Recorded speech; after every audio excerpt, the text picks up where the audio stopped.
Hello, everyone, and welcome to the first ever edition of Sports Talk with the Saints, the pilot edition of Sports Talk with the Saints, if you will. I'm Braden Kidd alongside Rudy Flores. and we'll be bringing you a new USF sports media outlet. You have The Encounter, you have GoFightingSaints.com, now you have Sports Talk with the Saints. We'll be located weekly, as long as school is in session, on the USF TV Club YouTube page. We'll try to remain consistent with that. We'll try to put out Instagram posts, what have you, alerting you of when the new posts are coming out. But we're gonna roughly keep it a weekly show, and just looking to give you guys a new sports media outlet for the university. So for all you parents looking for something out there besides an on-campus magazine, no shame though. We both write for that magazine. We do. It's all Great writing. good. But without further ado, let's get right into it. Starting with this past week in USF baseball, they had a home doubleheader against Judson on Friday, April 4th at the Slammer Stadium in Joliet. An unfortunate turn of events. I should give credit where credit is due. The day before on Thursday, they won both games in a doubleheader also against Judson, but they did drop a game on Friday, Rudy. Yeah, against Judson, it hurts a little bit. I can't tell you the last time since I've been here that any sport has dropped a game against Judson. But we do have some very big highlights to talk about, especially in that first game. Want to talk about CCAC Pitcher of the Week, Anthony Panzella. Absolute He did gem get CCAC Pitcher of the Week. of the game right there by Pans, going a complete game shutout, only giving up 3 hits and 5 base runners, only allowing another one on a walk and an error in the field in 7 innings against Judson. Not to mention the efficiency. I don't know. It doesn't matter if you're watching baseball, playing MLB The Show. Averaging less than 10 pitches an inning is insane. This man pitched a complete game, 7 innings, on only 69 pitches. Only pitched 25 at-bats of a minimum 21. I think I mathed that right, yeah? 7 did. times 3 is 21. You did math that right, 3 my up, friend. 3 down You for did 7 math that innings right, my straight. friend. He only faced 4 more than the minimum. This was sort of an outlier of sorts for him. Improved his ERA to a 6.62 and a WHIP of 1.92, which is 7th and 11th respectively on the team. But still, you can't discount the performance nonetheless. Not at all, and this is how he's going to pitch down the stretch here for a team that is known for the past couple years to make a late run and make a run at conference in the second half of the season. If this is how, you don't need this type of pitching every single game from Pans, right? But the efficiency he gave you in this game, if this can continue for the rest of the conference schedule, there's a really good chance that the Saints, who are only 1 game back of the CCAC title, can make another run at conference, both in the tournament and in the standings. Oh, they 100% can, and they are. We'll get to their second doubleheader last week a little bit later, but Yes. they are surely making a push at another CCAC title here in the backstretch of the season. But you hear it in all sports: offense complements defense, pitching complements batting. It's true in every facet of the sense. The Saints got off to a 2-0 very early lead in the bottom of the first in that game.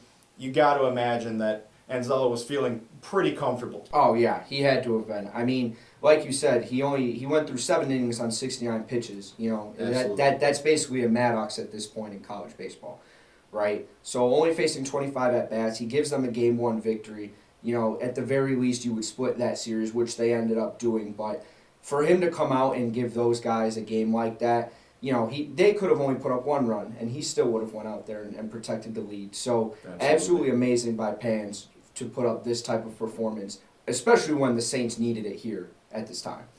Absolutely. And despite batting only 160 over the past 10 games, Jake Klepak's leading the charge with the batting in this game, going 1 for 3 with a couple of RBIs. Got that bottom of the first RBI single to give the Saints an early 2-0 lead. 2 more runs scored off an E4 from Judson. Judson is a team that's, they're down there in the conference. They are. Make no mistake about it, they are not a great baseball team. But we say it when we broadcast football here during the fall. Beat opponents when you're supposed to beat opponents, you beat them. Yeah. If you're facing a poverty team, So I had to put it out there. Wow. Judson is bad at a lot of Wow. things. Judson is bad at a lot of things, folks. Make Wow. no mistake about it. And baseball seems to be another one of them. You got to beat those teams, and you got to beat them bad. And a complete game shutout from a guy who's hovering around a 7 ERA, it tells you what it needs to tell you. Take nothing away from Manzolo. He was CCAC Pitcher of the Week for a reason. But now that we just flamed Judson, surprise, surprise, they took a game from us. They did. Yeah, I mean, a game that was definitely winnable by the Saints. They left 12 men on base throughout the 7 innings here, including... Can't do that. Yeah, can't do that. Including bases loaded in the 9th inning when they were down by 2 Yep.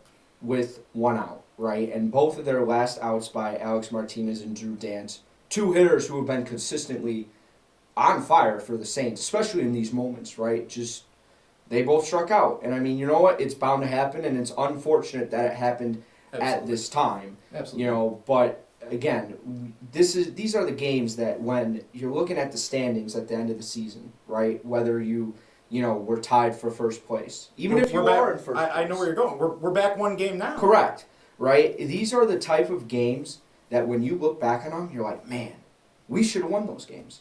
And it happens in every single sport. But I feel like baseball is one we don't think about because the season's so long. Yeah. I feel like a Cubs fan in October the past couple of years. Yeah. Yeah, Rudy and I have both been heartbroken Yes. the past couple of years. Oh, yes. But yeah, overall in this game, Great comparison. Frank Curvis's efforts just not enough. Picked up his 3rd loss of the season, falling to 1-3. He did pitch for 7 innings. It was not a complete game. This game went for 9. But currently sitting at an 8.27 ERA, 1.76 WHIP, 10th and 9th on the team respectively. Second among those with 1 inning pitched per game at least. Didn't necessarily throw a terrible game while he was in. Gave up 6 hits, gave up 4 earned runs. What really, I think, got him into trouble is the 4 walks.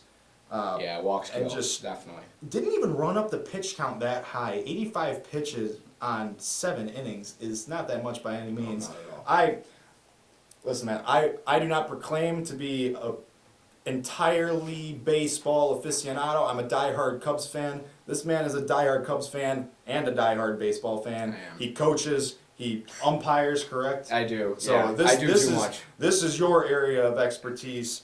What do you make of that performance by Frank Curvis? I don't entirely put this loss on him. Yeah, I mean, here's the thing. Looking at Frank's start here, it was one of his longest starts of the season, tied for his longest start of the season, actually. And I mean, giving up 4 runs in 7 innings in NAIA baseball, you're going to go out there and that's a quality start, right? Absolutely. Absolutely. One of his better starts of the year, and you got to. He's a freshman as well, so for him to be coming in to do this at the freshman level, right? He's performing at the level that I think they probably expected him to perform at. And Absolutely. He's contributing to the team. The one thing that I noticed looking at this box score right here, which was the complete opposite of the game 1 box score, Yeah. right? We scored 4 runs in both games. When you look at the top, it is the top 5 hitters in this game.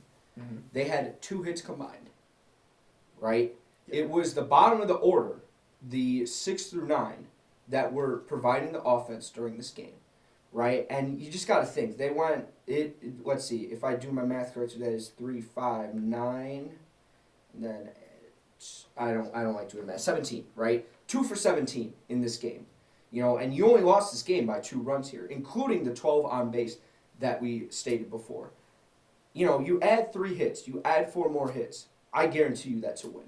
Whether any of those top 5 guys, right? The bottom of the order did their job there, and if the bottom of the order can produce like that for the rest of the year, there's no doubt in my mind that this team could go far in the NAIs. Absolutely. Yeah, I mean, we're not there. We're not at these games. I've been called a box score analyst previously, but at the same time, we've been nominated for national awards for being box score analysts. So we're going to keep doing what we do. But the number I look at that just jumps out at me, is just the number of men left on base. I can't emphasize that enough. And it's really hard to tell just judging by the numbers what that comes down to. But, I mean, You can look at the play-by-play from the bottom of the ninth, like we were talking about, back to strikeouts. Yeah, even if you do want to call us box score merchants, right?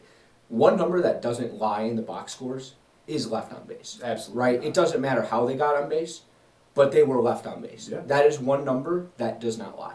Absolutely. Right? So the 12 men left on base, that's in a 9-inning game, that's almost a man and a half in it, Yeah. right? A little under that. So, and then especially the 3 in the ninth, man. You know, you're coming back, and I have to assume that they had who it was. You said it was Alex and Drew, right? So it was 5-6, who ended up finishing this game, Yes. striking out, right? And again, uncharacteristic and unfortunate that it happened at this time, Yeah. but.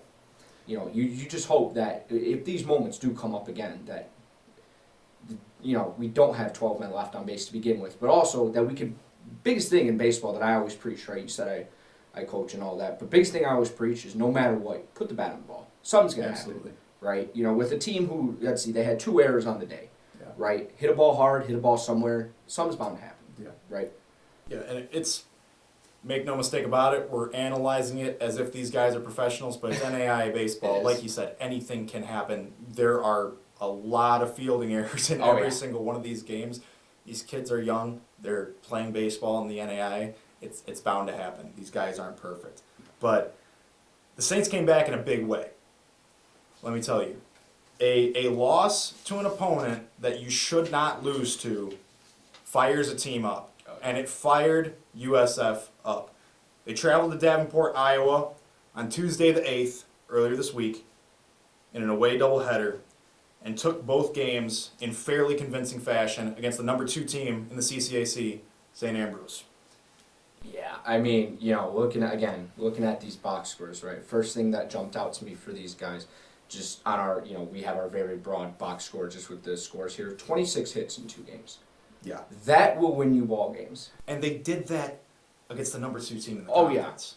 I mean, you know, the fact that they could put up that many hits, and then also they only let up 16, right? And they only let up 6 runs, so they prevented as well. And, you know, when you can do that, that is a key to success. Absolutely. Key to success. You know, if we look at this box score here, I mean, complete opposite from the last game. Your first 3 guys in the order collected 4 hits, right? Yeah. And that's more than that Judson game we were talking about. You know, so, and then Ethan Fleming over at shortstop in that first game went 4 for 4. Yeah. You know, and Yes. when, again, a Oh, shortstop. we're going to talk about him, don't worry. Shortstops, Yeah. right? And this is shortstops in any facade. If they can give you hits, that is Absolutely. a plus because shortstops are normally out there for their defense. Yeah. So when I look at this and I see a shortstop giving me 4 for 4, my goodness, Absolutely. love it. Absolutely love it. But diverting from the hitting aspect so far, game 1 of this doubleheader, Ace is doing ace things, man. Oh yeah. Sean Mahalik throwing 105 pitches, improving to 4-1, gave up 8 hits, only gave up 2 earned runs, 4 runs given up by him on the day. But like we said, fielding errors, they Yes. happen. Only 1 walk, 1 strikeout on 7 innings pitched. Ace is doing ace things, Rudy. Yeah, I mean, you know, one of the consistent things that I've seen from this team has been the ability to pitch deeper in the games, right? To not waste arms. So maybe when there is a game where they have to go with more arms, or they have, you know, their closer, their setup men coming into these games. You know, Sean over here going 7 innings. Frank went 7 innings. Pans went 7 innings, right? In this day and age of baseball, you know, you're happy if a starter can give you 5 innings. Oh, absolutely. Right? So Absolutely. for these guys to be going 7 innings, 7 quality innings, Yeah. mind you, right? Because this is 2 earned runs. Yeah. Pans gave up 0, or Frank gave up 4, Yeah. right? Quality starts. It relieves the pressure for both the bullpen. They're well rested, right? It relieves the pressure on the offense because, again, you know, you only give up 4 runs, but the way this offense has been playing, 4 runs is nothing to them. Yeah, no. And sure, you could say, oh, well, people were putting the bat on the ball, they got 8 hits, and then there were a couple fielding errors in there on top of it. Yes, but, I mean, as a GM, do you care if the box score says 12 hits and the other team only gets a run? Yeah. Mahalik was doing what an ace should do. Okay, a runner's on base. I'm gonna go force 2 ground balls. Yeah. I'm gonna throw the nastiest splitter of my life, and they're gonna get on top of it, and we're gonna get a double play on it. Yeah. And that's the type of stuff that Sean does. At the end of the day, the most important stat in baseball is runs. Right? You can give up 8 hits like Sean did, but when you only give up 2 earned runs. Yeah. Right? I mean, I could care less if you gave up 20 hits. Right? Obviously, 20 hits is going to lead to more runs. But if you gave up 20 hits and only gave up 2 runs, I'm not going to be mad. Nobody's going to be mad. Absolutely Right? not. And need to make one thing clear though. I briefly mentioned it. The sloppy fielding in this game can't go unnoticed. It didn't prove to be costly, but it can't go unnoticed. USF was very fortunate to not cough up this game with a very significant CCAC opponent, considering the 3 fielding errors they had. 2 errors coming in the bottom of the 5th, one by Fleming, one by Drew Dant. Fortunately, Mahalik worked his way out of that jam, left both of those runners on base. Ace doing ace things. And that's exactly, it goes back to everything we were saying. Doing what he needed to do, controlling what he needs to control. And it's a good pitcher, it's a good ace to have, it's a good teammate to have. Yeah. But finishing off for this game, I said we were going to talk about it. We got to talk about the batting performance of Ethan Fleming. Oh, yeah. 4 for 4. This ain't a Wendy's ad. We just had a shortstop go 4 for 4. 1 run, 1 RBI. He's had great contact all year, though. Oh, yeah. I know you said what you said about shortstops being known for their defense. Ironically enough, in this game, had a fielding error and he goes 4 for 4. But he's batting .296 right now. He has what I took the most notice of, looking at the numbers for this man. He has 24 hits. Only 2 of them were longer than singles. He's just putting the bat on the ball and doing his job, and that's okay. But you know what? That works, man. I mean, you're going to have those guys in the lineup that are just going to get base hits for you, right? And especially being at the bottom of the order, I think he hit 8th in this game, if I'm not mistaken. Yeah, he hit 8th, right? Guess what? That sets up the guys at the top. Absolutely. He's on base for him. Absolutely. You know, when you're at the bottom of the order, I'm not looking for guys to get long base hits, right? I'm not looking for doubles. I'm not looking for triples. Put the bat on the ball, and good stuff's going to happen. And that's exactly what he's been doing all season. And that's been setting up the guys at the top. Absolutely. And that's part of the success of this team. Absolutely. It just about covers everything for the first game. Game 2, some more really great pitching. Jacob Jerka on the mound in this game, holding St. Ambrose to just 2 runs, improving his record to 2-3. Also gave up 8 hits. Some better fielding on that game. He also gave up 2 earned runs, but only gave up 2 actual runs. Couple strikeouts in there, lost 1 on a hit by pitch, but 77 pitches, 6 innings, a very productive start. Yeah, I mean, you know, you look at the start, and then you also, I'm noticing here on the bullpen as well, you only had 1 guy out of the bullpen. Christopher Villawak, he went 3 perfect innings. It's perfect. Perfect. 9 up, 9 down. Perfect. So, you know, when you have a great start like that, and then you have someone out of the bullpen coming out and finishing the game, not having to waste arms, not even like, you know, we put up 9 runs this game, right? So yeah, bats were on fire. Yeah, not even giving like anybody a sweat in this game, right? And that, again, that's the best games to win, And especially against a team like this. What I really took notice of in this game, we forced their starter out of the game through quality at-bats, and we attacked the St. Ambrose bullpen. The bats, they were just on fire. We left 9 men on base in this game and still tallied 9 runs. We could have beaten up on them even more, quite frankly. Every starter on the team in this game tallied at least a hit. 6 of the 9 starters tallied at least 1 RBI. Just quality at-bats from everyone. The St. Ambrose starting pitcher, Sergio Marchesa, had 77 pitches by the end of the 5th. That's not insane, but it's better than what we've been seeing. Especially from our guys, right? Like, we've been talking about our guys and their efficiency, is that we've been barely seeing, like, you know, we've been seeing them get up to 70, 80 pitches, right? Sean had 100 in the one game. That's usually in the 7th, right? To be putting up these quality at-bats, long at-bats, getting this guy out by the 5th inning, I mean, you know. And that's what you have to do. If you know, like, if you're in the majors and you're facing the Cubs, you want to get their starting rotation out. Rudy and I know that as Cubs fans. We've Yeah. watched a lot of blown games. Yeah. If you know a team has a faulty bullpen, you are having plate discipline is critical.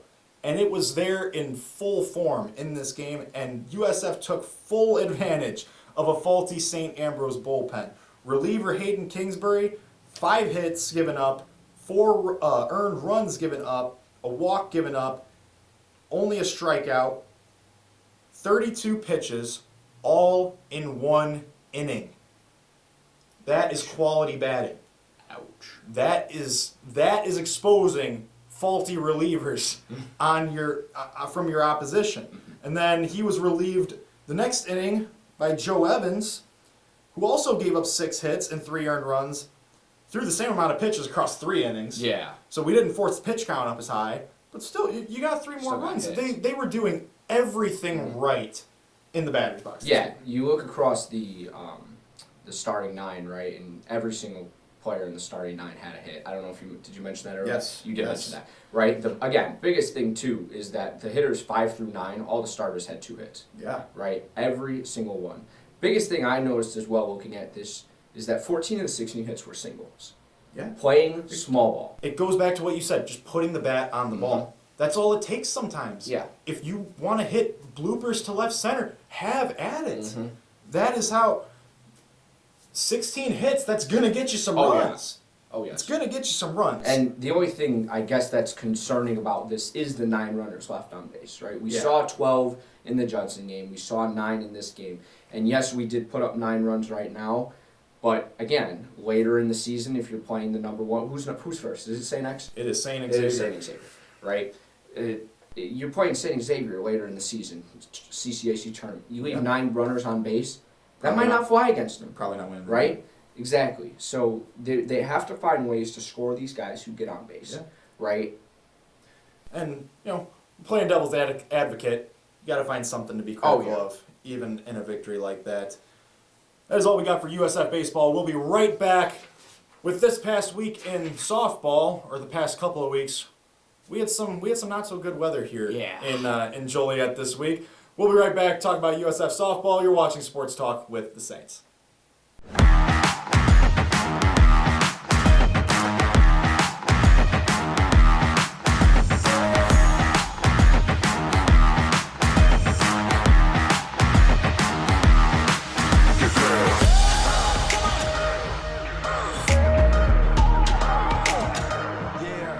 Hello and welcome back to Sports Talk with the Saints. I'm Braden alongside Rudy Flores. We wanted to talk about softball this past week, and then we got some very poor weather here in Joliet. They were supposed to have an away doubleheader in Palos Heights against Trinity Christian on the 5th last Saturday. Both games postponed. Same thing Wednesday. They were supposed to have a home doubleheader at their home field, Harlow Lockwood in Joliet, against Calumet College of St. Joe's, and those 2 got postponed as well. So, we're digging in the archives, going back another week, and we found some rather important games that we can discuss rather than being weathermen for the past week. A doubleheader with the best team convincingly in the CCAC. And this was a rough doubleheader for the Saints, Rudy. The Cougars of St. X are 8-0 for a reason. Yeah, I mean, you said they're the best team in the CCAC, and it just, it showed. The Saints held their own a little bit in the first game here. They only lost by 3. Yeah. Put up 5 hits, including, Kirsten Manning on the mound. She was named CCAC Pitcher of the Week. Absolutely. So, put up another And great performance here. Go ahead. She deserved that honor. We'll talk about it, but she deserved that. Even in a losing effort, she deserved that honor, and she earned it. She did, yeah. I mean, again, against the number 1 team in Yeah. the CCHC. Probably one of the best teams in the NAIA as well. Went 6 innings, 110 pitches, which even for softball is a lot. Only gave up 4 earned runs. And other than a 2-run homer that she gave up in the 5th inning to Caitlin Wright, she was almost perfect the rest of the game. Yeah. stat line for the game: 7 hits, 4 runs, 4 earned runs, 2 walks given up, 3 strikeouts. Went 6 innings. And I know this is a high pitch count, but I have to give credit where credit is due for this. She pitched 110 pitches in this game. She put in the work. You got to imagine if the game would have slipped away from them, they would have taken her out and not forced that. But you're trying to chase the top of the conference, and with the postponing of these 2 doubleheaders this week, we're very behind in conference play. We're only 4-2 in conference play, which is good, but we're very behind where other teams are at. Played 2 less games than St. Xavier, so technically only a couple of games back of first. Losing that doubleheader didn't do them any favors. That is their only 2 conference losses, is that doubleheader to St. Xavier. Yeah, I mean, if they play this way, at least in the first game against other teams, who's to telling what's going to happen? I don't think there's any chance we catch St. Xavier. Let's be real here, right? This team is 8-0. They just, they, at least in the second game, which we'll talk about a little bit, they showed why they are 8-0 and why they just looked too good. Correct. Putting it simply, and we're giving credit where credit is due to Kirsten Manning. You got to give credit to their starter from that game, Lily Strand, who put on a show in her own right. Improved her record to 7-4 on the season. Stat line of only 5 hits given up, 1 earned run, 2 walks given up, only 1 strikeout. But she, in her own right, went 111 pitches and pitched a complete game. What more can you ask her? The only person on the entire USF roster that seemed to figure her out even a little bit was Isabel Landeros. Yeah, I mean, the team only had, I think it was 5 hits in total. If Correct. I'm Correct. So, that's game 2. Oops, looking at the wrong game. But still, only 5 hits in total that game. Sorry, buddy. But, 2 hits and just nothing to show for it, man. The hits were so spread out in the lineup that not much came of it. They did put up 1 run on a Kylie Cook double, but other than that, she shut them down, rightfully so. Yeah, the story is the same here. Same as when we were talking about the men's baseball.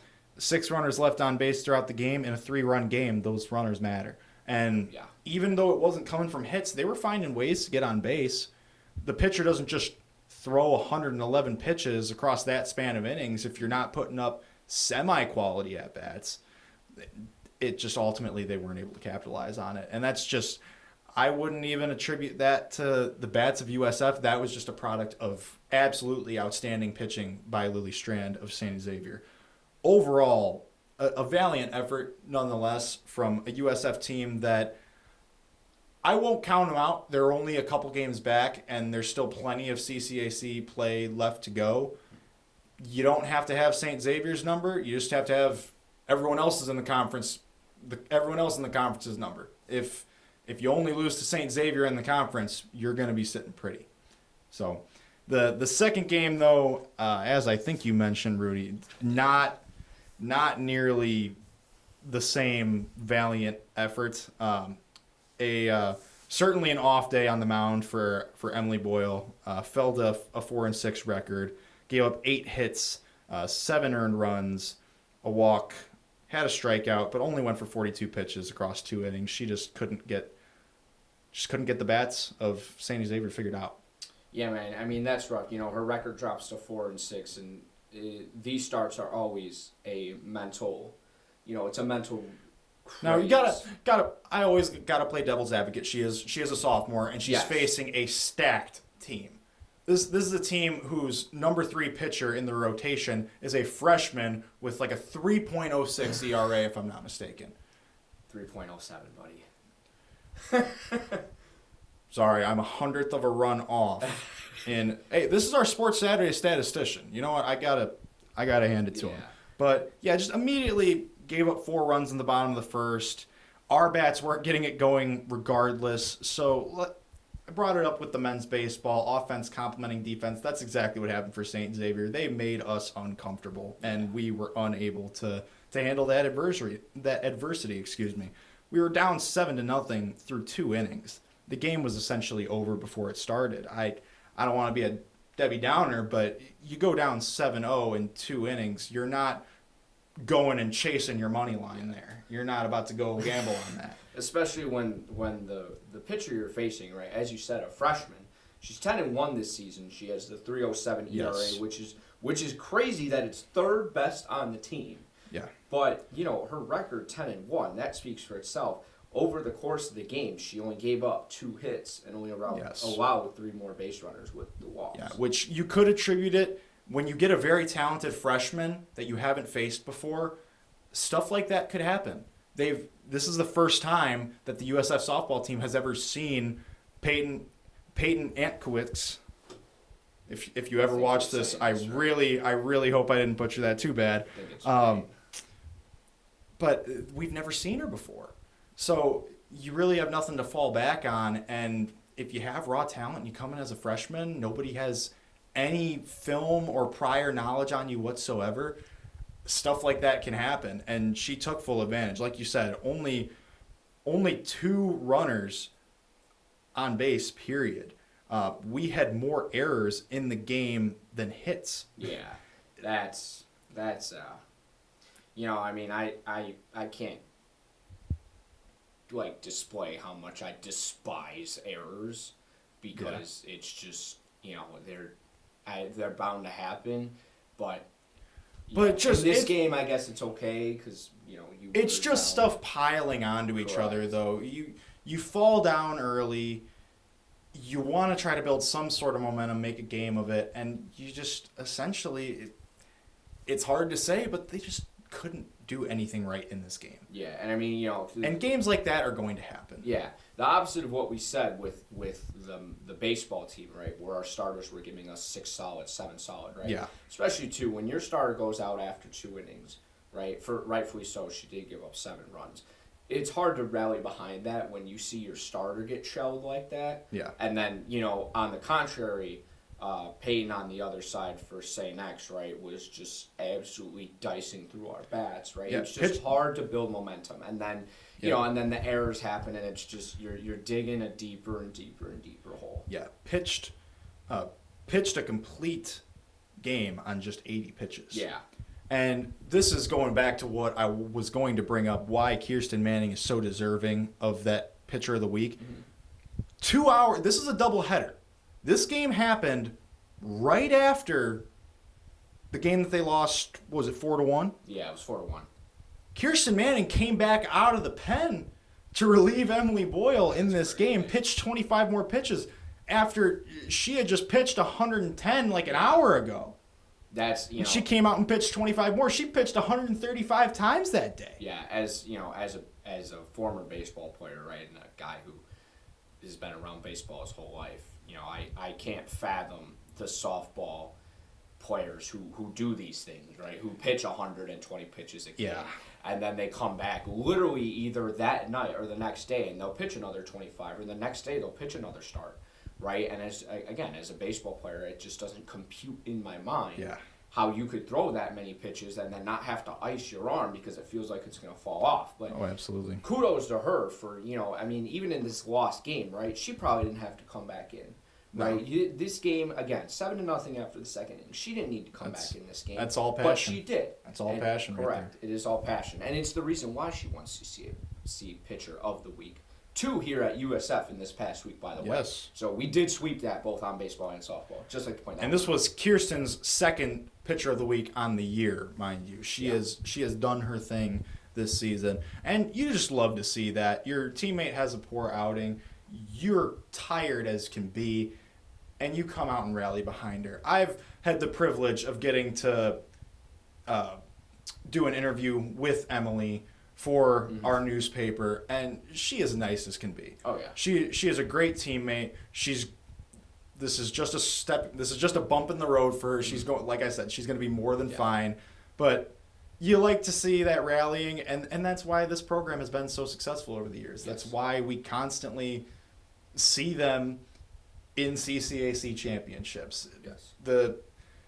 And even you see it consistently throughout all of our athletic programs. Just the culture is there. Oh, there's no blame being placed.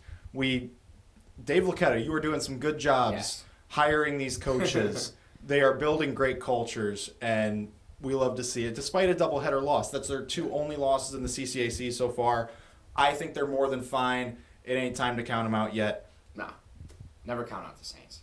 Never count out the Never Saints. count out the Saints. But yeah, I mean, it does suck, and like I was saying earlier, sometimes it is a mental speed bump, especially not just the physical part, but it is a mental speed bump. So Absolutely. hopefully she is, all right with it and understands that, hey, this was a good team. Yeah. And this is a team that, is capable of doing this. And, she's a good pitcher. Her record reflects it. She's been pitching well all season. So Yep. it's just you got to get past these type of starts because they're bound to happen and move on, right? Especially for a team that is looking to maybe, might not make a conference championship run because of this St. Xavier team, but is looking to make some noise, maybe get an at-large bid, or even somehow, some way upset these girls in the CCAC tournament. And it's more than possible. Oh yes, It is especially more with possible. Kirsten on the mound. Yeah. You're not putting, you would put most teams up against her, and I would take her line any day. When it comes down to it, when you really need it, the aces are going to come through. Mhm. But that's all we got for USF softball. We wish we had more, Yes, maybe next week. but Midwest weather, it's a beautiful thing. But coming up next, be sure to stay tuned. We have a special guest from the women's basketball team. We're going to interview her. We're going to talk about the women's basketball season, postseason run. So be sure to stay tuned for that. This is Sports Talk with the Saints. Don't go away.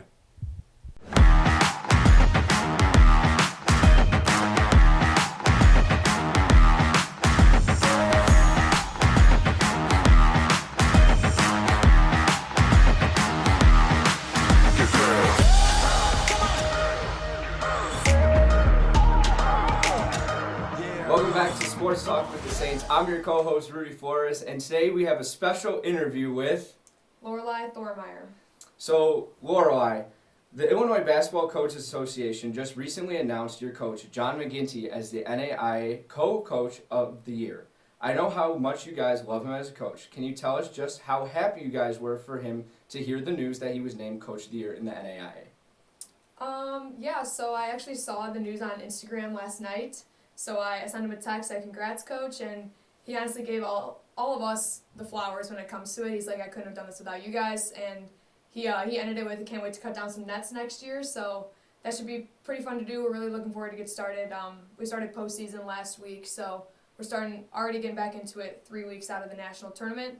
But yeah, he's a basketball genius in my opinion. He knows exactly what to look for when we do our scouting reports, and I think that we do definitely the best preparation in our conference, and not only our conference in the nation. We really take time into our scout and our preparation, and he's always leading us with that charge. So yeah, I was really happy to see that, and to see our growth from not only my freshman year and his first year before that, but into this season. It was really awesome to see. So you brought up the postseason run. I want to talk a little bit about that. It was seemingly, from an outsider's perspective, it seemed like it was a roller coaster of emotions. You go into conference, you essentially, I'm going to say it how it is, you kick Indiana South Bend's teeth in. 2 days later, more of a thriller against Olivet. Then you get a nice weekend off with some high morale. And then the game against Governor State happens. Heartbreaking loss there to lose in the conference title match. And then just a couple days later, you get the NAIA tournament bracket, and you got to refocus like nothing happened. So how much resilience did that take on your guys' part, and what was the morale like heading into the opening round, just a week coming off of that loss? Yeah, definitely the conference tournament was, as it looked like, it was a roller coaster of emotions for sure. That South Bend game was one of my most fun games that I've played in my career. We shot I don't think we've shot that well since I've been here, so that was a really fun game to play in. And yeah, Olivet was definitely a thriller. I think we were down 9 with 5 minutes left in the game and came back and won it on a really nice play from Lonnie in the out of bounds play. So those 2 games were a lot of fun. And yeah, I mean, even with the tough loss against Governor State, that was definitely a learning experience for us. I don't think as a group any of us have been to a conference championship game, so the environment was really exciting, and it gave a national tournament feel, so that was really nice going into the postseason with that. Obviously a heartbreaking loss, but kudos to Governor State. They had a lot of talent in their roster. They have a great coach as well, and they brought the people to their game for sure. It was packed in that gym. I was told they were kicking some people out because it got too busy, but Yeah. that was a really fun environment for sure, and kind of like how you said, we had to completely reset. We got a few days off going into spring break, and then we got the national tournament, the schedule out, and that 8-9 game that's not one to play with at all. I would say 8-9 is the equivalent of a 12-5 upset when it comes to the March Madness tournament. So we really prepared very well. They had a few really good bigs on their team. So our main goal when it came into going that game is to blow up whatever play they wanted to run and take away the high post because they looked to go high low majority of the game, which I thought we executed really well.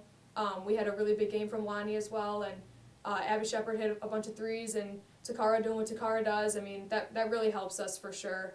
And I would just say we talk about a lot during the year not to get too high with the highs and not too low with the lows, because basketball is a game where you could go play by play and it's a different thing that happens. So I think we did a really good job of refocusing, and we've had a lot of really fun games this year that we've played in, and a lot that we didn't play our best in. Sometimes we come out with a win, sometimes we don't play our best and come out with a loss. So basketball is definitely a game where you gotta flush it and onto the next play, next game, next week, anything like that. So yeah, I think we did a really good job of refocusing when it came to going into the tournament, for sure. So you guys are, generally speaking, a very young program compared to other programs.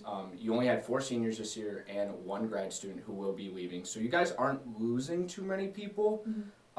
Assuming that these younger girls are going to continue to grow and then you guys as well are going to develop, what do you think the ceiling is for this team going into next season? Yeah. It's hard to say our ceiling because there just is so much potential. I mean, we had a lot of freshmen step up and play really big minutes this year, which was really awesome to see going into the future. I really don't think we have a ceiling. We have really high goals that we set for ourselves every year, and even going into this season that we just had, we had very high goals, which we met most of them. So, I mean, we're sticking to our game plan. We're sticking with high goals. We're sticking to reaching our expectations that we want to reach, and just overall trying to get back into this position that we were in. Obviously, get to the national championship and or the national tournament, and then going into the conference championship would be a huge goal. But yeah, we had a bunch of freshmen step up this year. We have a few coming in next year, so very exciting stuff to come for the next season. Absolutely. So I'm going to end on a bit more of a sappy note, you could say. Because he's done interviews with you before, a couple times, I think. And I've heard you talk about how you've come into your own as a mentor on the team. And without a doubt, your progression because we got here at the same time, your progression since then has been extremely impressive. Can you just talk to us a bit about who some of your mentors were and how you have become the player, the teammate, the mentor that you are now? Yeah, for sure. So I would say my last year of travel basketball, and even going into my senior year at Providence, my 2 coaches that I had, Juron Dyke and Eileen Copenhaver, were really big mentors for me. I think Drew really taught me how to be a true point guard, and obviously I've been doing that my whole career, but he kind of like paved the way for me going into college, I would say. Like matching the pace, being able to not only look for your own, but set up your teammates is the biggest goal. And then, Eileen Copenhaver was my head coach at Providence my senior year. And even though I only played for a year, she welcomed me with open arms and really made me feel a part of a program that has had a lot of success in the past few seasons and just history in general. So her son, actually, Jimmy, is our assistant here. So I got to play with him my senior year at Providence and obviously the last 2 seasons here at St. Francis. So very tight with their family. They're awesome people, and they genuinely love basketball, which is why I love to talk to them about basketball, because they have a great passion for it. And yeah, even when I came in my freshman year, we had a lot of grad students and seniors, which was really nice to learn from. I would say 2 that I looked up to the most were Hannah Swiatek and Jordan Pyle. Hannah was our starting point guard, and she really taught me everything that I needed to know when it came to leading a program from a point guard position. And just how her work ethic was great. She's a nursing student, so she was doing clinicals while playing basketball. I mean, that's tremendous. I mean, I don't think I could ever be able to do that. But with Jordan Pyle especially too, I mean, she is probably the most talented basketball player that I've ever played with. And It was fun to call games with her in it. yeah, she's just fiery, she's passionate. She's another person who genuinely just loves basketball, and I love being surrounded by people like that because I'm very passionate about it as well. And yeah, I still talk to Jordan. I try and talk to her every few weeks while she's in Australia. But yeah, she's a great friend. She was a great teammate, and yeah, she's even playing semi-pro basketball in Australia right That's now. awesome. That's So yeah, she was just someone who was an incredible leader, and to see the passion that she played with, I try and implement that into my game as well. Yeah, it definitely helps when you're surrounded by it, for sure. Yeah, an All-American. She was great. Yeah. She was doing her thing. Ladies and gentlemen, Lorelei Thormeyer from the USF women's basketball team.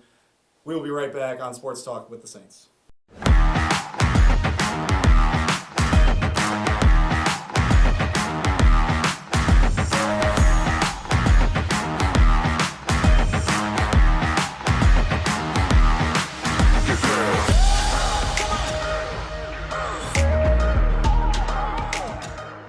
Thank you all so much for watching our first pilot episode of Sports Talk with the Saints. We are going to do our very best to be on the USF TV Club YouTube page every single week as long as USF athletics are happening.